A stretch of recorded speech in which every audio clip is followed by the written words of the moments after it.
Amazon, Chronicles from the Afterlands. Realpolitik.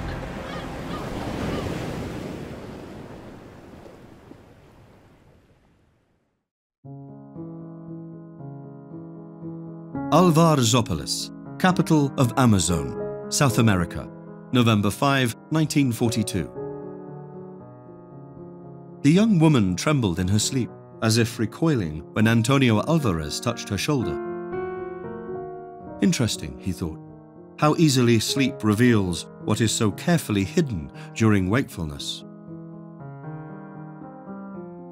Alvarez left the bed. The tropical night was stifling, and yet the young woman curled up beneath the sheets, as if trying to conceal as much of her skin as possible. Alvarez ignored her. As he walked towards the balcony, he admired his uniform hanging nearby. His naked and sweat-drenched body was reflected in the countless medals pinned to the jacket. Alvarez had to admit that his silhouette was much rounder than it was just a few years ago, when he marched with his men on the city to drive out the corrupt oligarchs who had once ruled Amazon unchallenged. No matter, he thought, power had earned him more affection, admiration, and even love than this once athletic body as a young revolutionary ever had. Aren't fear and constraint the strongest of all motivators, even when insincere? Alvarez stepped onto the balcony of the presidential palace. He was once again enthralled by the view. Alvarzopolis, the capital he had renamed in his own honor, stretched as far as the eye could see. No matter the shacks and slums, the loose women and their hordes of begging brats, no matter even that Alvarez's own soldiers feasted and secretly worked for the very scum they were supposed to protect the city from. Only the promise mattered, the one Alvarez had made in the secrecy of his heart years ago to his beautiful country. The Amazon. Alvarez didn't even realize that he had just whispered the name of his beloved homeland with the clammy passion of a young groom on his wedding night. Alvarez had made a simple yet absolute commitment to the nation: progress. Alvarez was determined to usher his country into the modern era. But time was starting to run out. Half of the 20th century had already passed, and so much remained to be done. But Alvarez intended to honor his oath, even if it meant personally whipping every one of his fellow citizens into success. The miracle had already occurred elsewhere in Europe, in the East. The fascists, in particular, had Alvarez's utmost admiration. How they inspired the common man, brought him into line. How they purged the scum, the slackers, and the communist vermin. All of these initiatives were music to Alvarez's ears.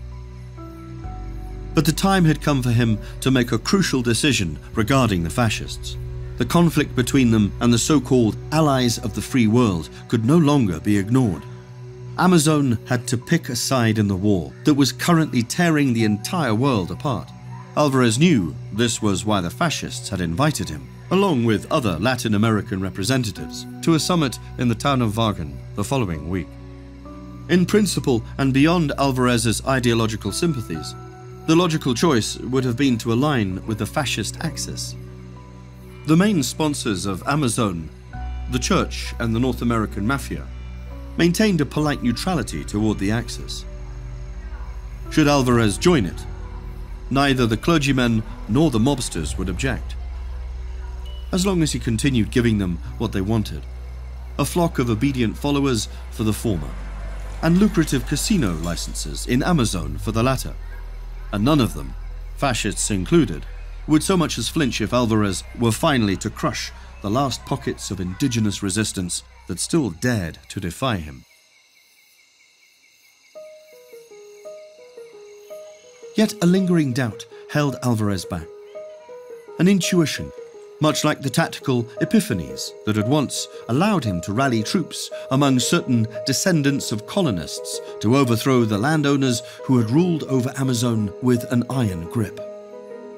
Alvarez had first started to doubt when the Axis was humiliated in the East, bogged down against the Reds. But above all, there was the matter of the sunken ships, those merchant vessels flying the Amazonian flag that had been torpedoed by fascist submarines a few months earlier. The Axis had sent an obscure, low-ranking diplomat to deliver an official apology, citing regrettable collateral damage. In other words, the Axis, the fascists, did not respect Alvarez. And through him, they did not respect Amazon. And everyone knew a partner who did not respect you when in a vulnerable position would respect you even less the moment they no longer need you. Alvarez knew this all too well. He had always done the same. The Allies, however, and despite their despicable liberal tendencies, seemed capable of reversing the course of war. Ideological righteousness in defeat did not interest Alvarez. And even though the contradictions between his regime and the Allies were glaring, he was convinced they could find common ground. The influence of the church, casinos run by the mafia, it all wove a web of mutual interests fit to stabilize his regime. In exchange for his alliance to the Allies, Alvarez even believed he could negotiate a favorable investment partnership. Perhaps even a small amount of food aid, just enough to reassure the most influential members of Amazon's rising middle class. It would only be temporary, just a means to hold on while Alvarez would reform the country and deregulate its economy. A few decades at most. Just enough time for Amazon to grow strong enough to look straight in the eye. All those great nations who had despised it for so long. An issue remained, though, the repression of the last pockets of indigenous resistance in Amazon. But once again, Alvarez believed he already had the solution: the war on communism. His secret police had recently reported that these terrorist groups had engaged in informal contact with agents from the Soviet Union. If such intelligence were to reach the Allies' ears, especially the North Americans, the war Alvarez waged against these indigenous groups would no longer be seen as repression, but as containment. An effort to curb the imperialist expansion of the Reds, and Alvarez yawned. Finally, sleep overcame him. He left the balcony, returned to bed. The young woman stiffened when his foot brushed her ankle. He didn't care. The next day, he would cancel his attendance at the Axis summit and establish contact with Washington. It was for the best, for Amazon, his beautiful country.